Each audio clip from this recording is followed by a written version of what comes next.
Nicole Fabio. I am Karil B. Bakay. I am Maria Lee Baga. I'm Jean Claire Ballesteros. I am Lucila May Dalope. I am Kristen Join B. Hernandez. I am Anta Grace B. Berzosa. And we are the future educators. Planning provides directions. In all aspects of life, planning is very important. It directs us to everything we will do and serves as our initial step in achieving our goals. In teaching, lesson plan is as important as life plans. It serves as guide for teachers in delivering meaningful instructions and gives an outline that enables teachers to function more in the classroom effectively. Activity 4 is in line with the Domain 4 of the Philippine Professional Standards for Teachers or the PPST, which is about curriculum and planning. Domain 4 addresses teachers' knowledge and interaction with the national and local curriculum requirements. This domain encompasses their ability to translate curriculum content into learning activities that are relevant to learners and based on the principles of effective teaching and learning. Moreover, it expects teachers to apply their professional knowledge to plan and design individually or in collaboration with colleagues well-structured and sequenced lessons. These lesson sequences and associated learning programs should be contextually relevant, responsive to learners' needs, and incorporate a range of teaching and learning resources. In addition, the domain expects teachers to communicate learning goals to support learners' participation, understanding, and achievement. In this activity, field study students were exposed to various activities that allowed them to examine different lesson plan exemplars and its parts, and then opportunity to construct own lesson plan. Conducting planned teaching learning activities is a crucial component of curriculum implementation. A lesson plan is a teacher's manual for conducting a specific lesson, and according to EnglishClub.com, it includes the objective or what the students are expected to learn, the method or procedure for achieving the objective, and the means of assessing whether the objective was achieved, such as test, worksheet, or homework. A good lesson plan can make it easier to manage the classroom since it is a purposeful ongoing procedure for carrying out the classroom activities. One technique for managing this teaching learning process is a lesson plan that is effective. In the first part of the activity, it is divided into two parts. In the first part, the field study mentor provided at least 3 sample lesson plans using different models. Then, the field study students identified the model and parts of the given lesson plan. The 3 lesson plans presented to us have different formats depending on what type they are. The first lesson plan incorporated the 5E format or the engage, explore, explain, elaborate, and evaluate. The second one is a traditional lesson plan, specifically a semi-detailed lesson plan. And the third one is a direct instructional lesson plan, in which the teacher clearly and explicitly presents information or step-by-step instructions. The 3 lesson plans may vary in format and structure. However, they include almost the same parts. It is common to all the lesson plans that they all start with a statement of the objectives. They all determine the activities students will engage in. In the 3 lesson plan models, all have cognitive, affective, and psychomotor objectives. In addition, in their subject matter part, they all included the topic, reference they use, and instructional materials they'll be needing in the lesson. All 3 also have various activities that support and match the learning objectives under the procedure part. Each lesson plan also includes an evaluation which will determine the mastery of learning. In the second part of the activity, we examine and describe how each part of the lesson plan exemplar was written. We chose the first lesson plan model, which it incorporated the 5E, which are engage, explore, explain, elaborate, and evaluate, as the exemplar that we will be describing. As we examine the lesson plan, we have observed how it was written. In the first part of the model, the learning objectives, aside from the specific objectives based on the 3 domains of learning, also include the content standard and performance standard of the lesson, which are based on the curriculum guide. The learning objectives describe what the learner will know or be able to do after the learning experience. They included cognitive, affective, and psychomotor domains. Thereafter, the subject, topic, reference, and instructional materials are indicated. In the next part, which is the procedure, it is divided into two parts.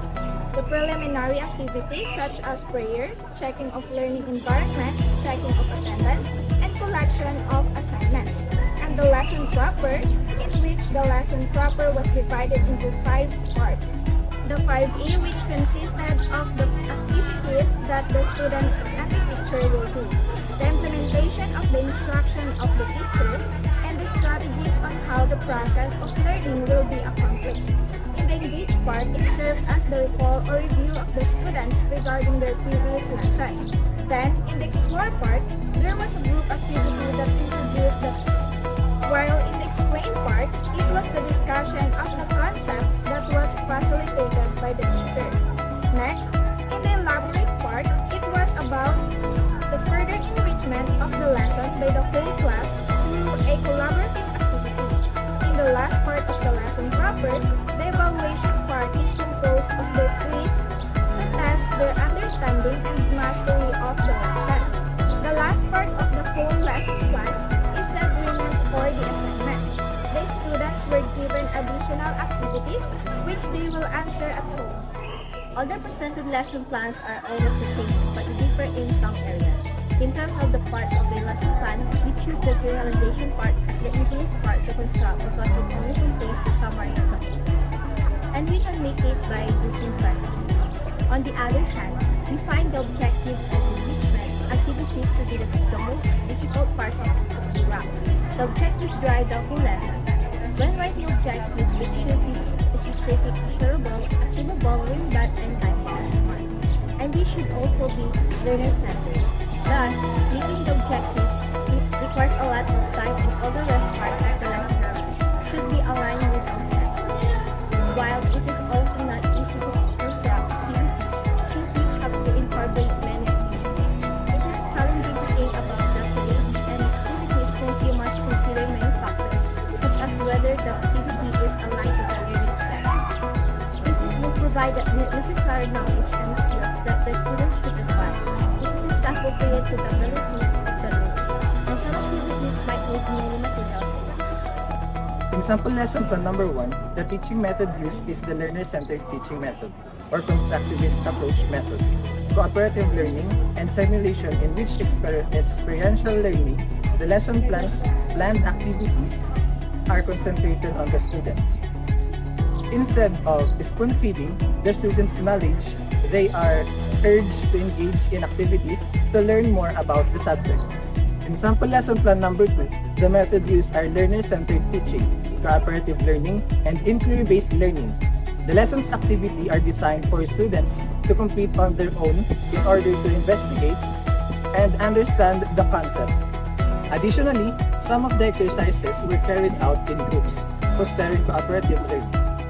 In sample lesson plan number 3, the method used are learner-centered teaching method and direct instruction. The exercises encourage participation from the students as means of teaching and learning. In addition, the teachers directly instructs the students on what they will do, such as in activities as well as in the discussion. There should be a congruence between the intended learning outcomes and the supporting activities and assessment in the lesson plan. All the activities should support and align with the learning outcomes. In addition, they should demonstrate the intended goal of the learning outcomes, as well as in the assessment part.